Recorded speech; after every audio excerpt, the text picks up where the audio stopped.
Baik, selanjutnya kita bahas mengenai populasi, sampel, dan parameter, di mana di sini keseluruhan kelompok individu, ya. Jadi individu-individu ini berkumpul, bergabung, ya, yang berkelompok gitu. Nah, dia akan menjadi suatu populasi. Di mana populasi ini merupakan keseluruhan pengamatan atau objek yang menjadi perhatian yang kita amati di sini. Contohnya misalnya di sini adalah populasi mahasiswa computer science atau mahasiswa ilmu komputer. Kemudian juga dalam proses penelitian biasanya, ya, itu tadi sudah disampaikan di slide sebelumnya bahwa kita tidak menggunakan semua individu dalam populasi, ya. Jadi kita ambil bagian di mana bagian tersebut dikatakan sebagai sampel. Jadi dia bagian populasi yang menjadi objek pengamatan dan memiliki karakteristik yang sama dengan karakteristik populasi. Seperti itu, ya. Di sini contohnya adalah mahasiswa angkatan 2019, mahasiswa ilmu komputer angkatan 2019, gitu ya. Ini adalah contoh dari sampel. Kalau tadi populasinya itu adalah seluruh populasi atau populasi seluruh mahasiswa ilmu komputer, tapi di sini sampelnya adalah kita ambil yang angkatan 2019 saja, gitu. Jadi sampel ini bagian dari populasi yang dia merepresentasikan dari populasi, gitu ya. Lalu yang ketiga ada yang namanya parameter, di mana parameter ini adalah sejumlah karakteristik dari suatu populasi. Kemudian contohnya di sini adalah mean atau rata-rata, kemudian standar deviasi dan sebagainya. Nah, ini selanjutnya ada semacam ilustrasi, ya. Ini kita punya gambar semut gitu ya. Dari semut ini keseluruhannya dalam lingkaran ini adalah populasi, dan ini mungkin terlalu besar, ya. Kalau kita dalam penelitian itu populasinya sangat besar jumlahnya.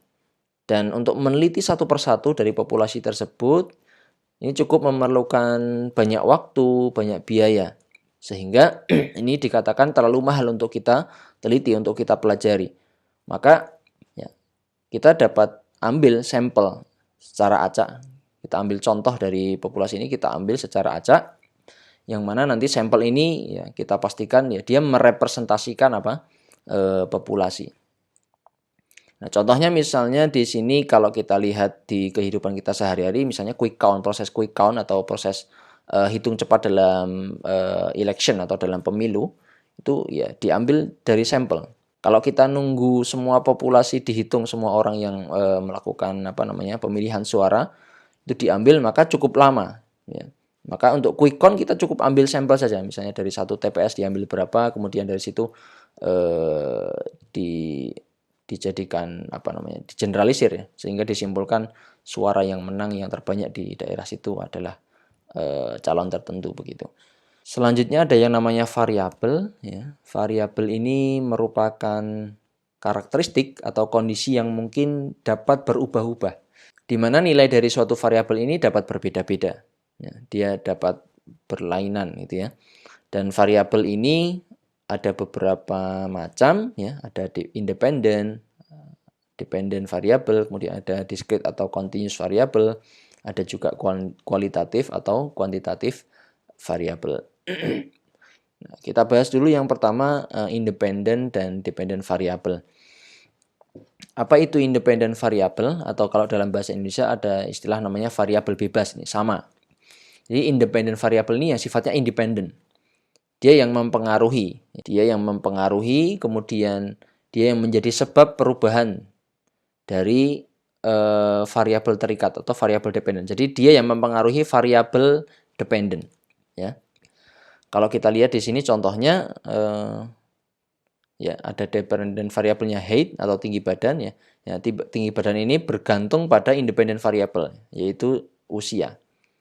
Jadi usia ini mempengaruhi tinggi badan seseorang, di mana usia ini adalah variabel independen, sedangkan tinggi badan adalah variabel dependen, di mana tinggi badan ini bergantung atau sangat dipengaruhi oleh usia dalam hal ini.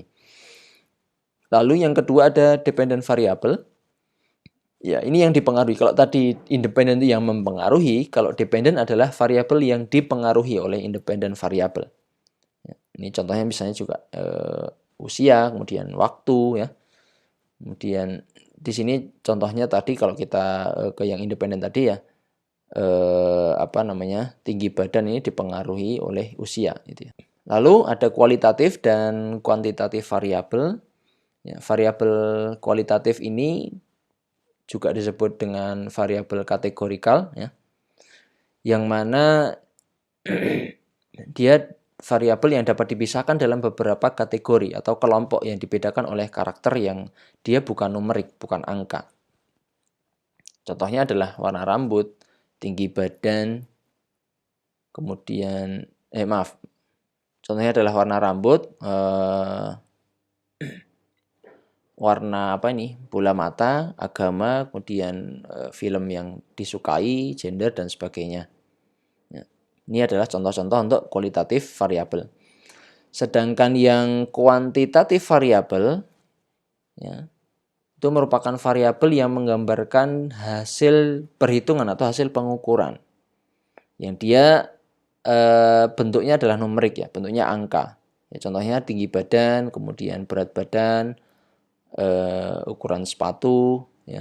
Baik, kita lanjutkan. Ada discrete dan continuous, dan ini sudah kita bahas di materi sebelumnya.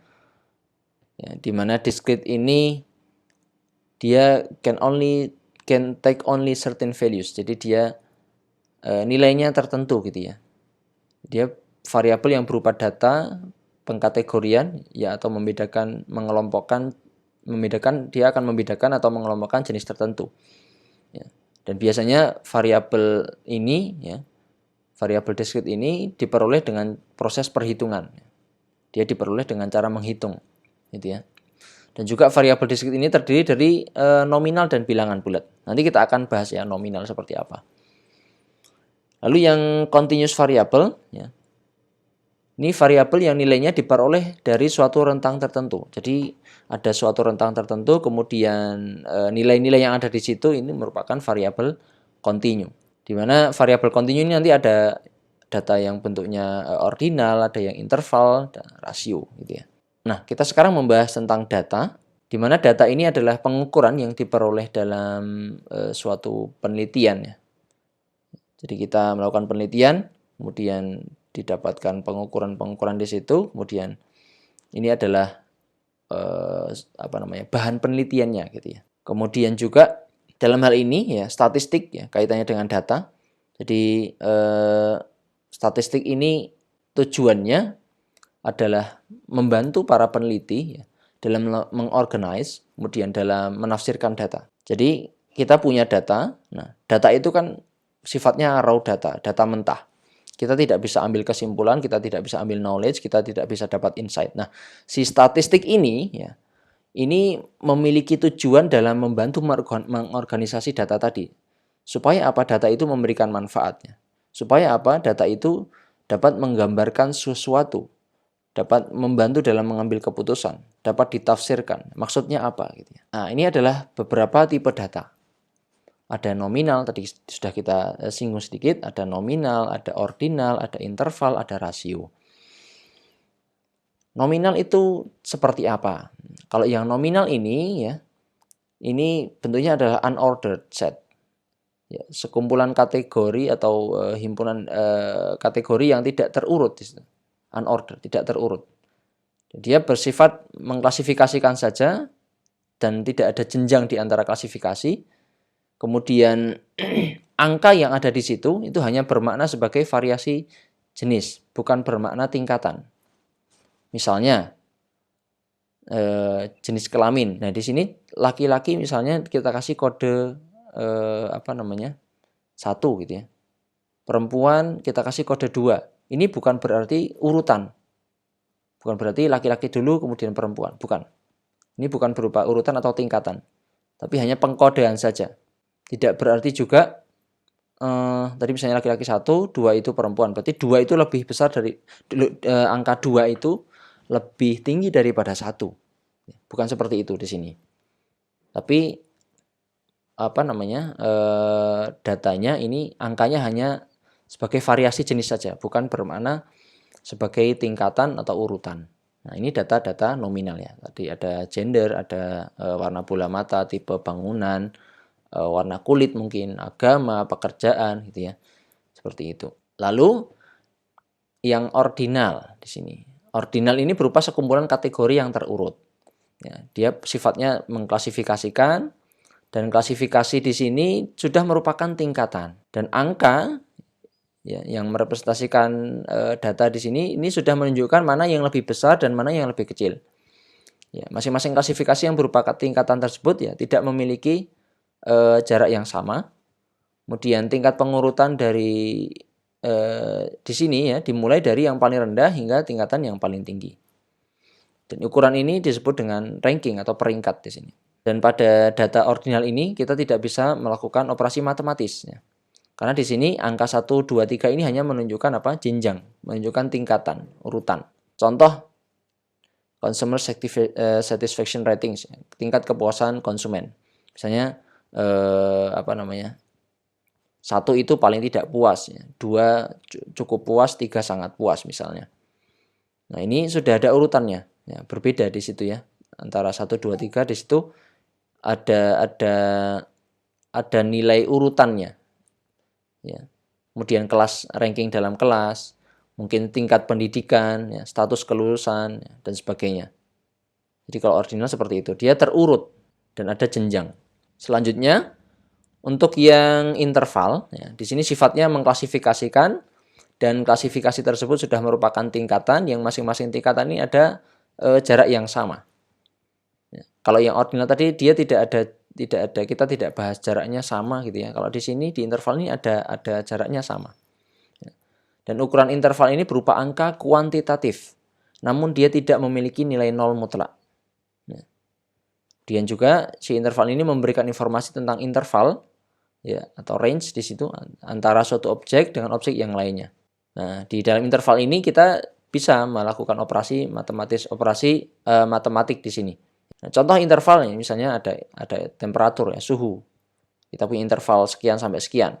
Kemudian tahun misalnya kita misalnya bisa kasih interval, kita bisa kasih range, kemudian juga berat badan dan sebagainya. Ini adalah contoh data yang bentuknya adalah interval. Selanjutnya ada data rasio. Ini di mana data ini ya ukuran rasio ini berupa angka kuantitatif ya, memiliki nilai mutlak. Ya. Kemudian ukuran rasio ini mirip dengan ukuran interval. Jadi dia punya kemiripan dengan interval. Namun dia jaraknya diukur tidak dari angka rata-rata atau angka minimal. Tapi dia bermula dari titik nol yang sesungguhnya. Jadi kalau ukuran interval tadi dia tidak memiliki nilai nol mutlak, tapi kalau rasio ini ya dia punya zero point. Kemudian di data rasio ini ya bisa dilakukan operasi matematis di sini. Bisa di penjumlahan, pengurangan, perkalian, pembagian ya. Nah, contohnya seperti apa? Contohnya adalah jumlah uang, banyaknya uang. Dan di sini zero money ini mengindikasikan bahwa kita nggak punya uang gitu kan. Kemudian juga gaji ya. Kemudian tinggi badan 0 berarti nggak punya tinggi. Kemudian weight berat badan 0 berarti nggak punya berat gitu ya. Nah, ini adalah contoh-contoh untuk data rasio.